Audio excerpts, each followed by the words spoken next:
first thing you want to check is the power cord.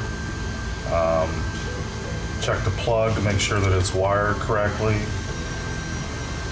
If it's a 4-prong plug, your ground is always going to usually marked with a green screw, and your ground will always go into that, and it's the hook post.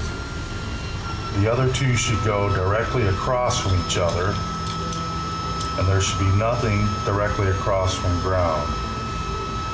If you have something wired directly across from ground, then you're only getting 120 volts to the machine instead of the required 230 volts.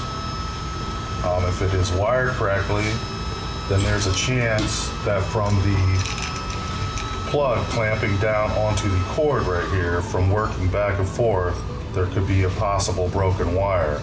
So the best thing to do would be to remove the plug, take a pair of pliers, and pull on each wire. And if one of the wires pulls out, you know that it's broken back in the insulation.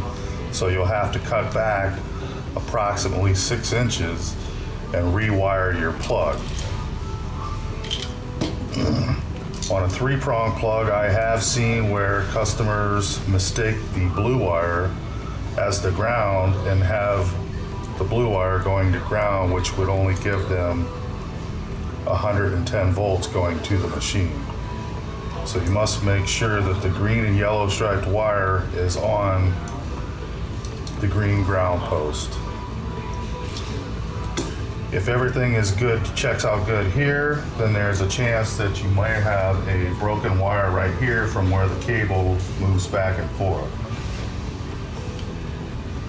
In order to fix that, you would have to remove the 4 screws that hold the cover on, disconnect the wire inside, pull the wire out, cut 6 inches back, and redo your wire inside the housing.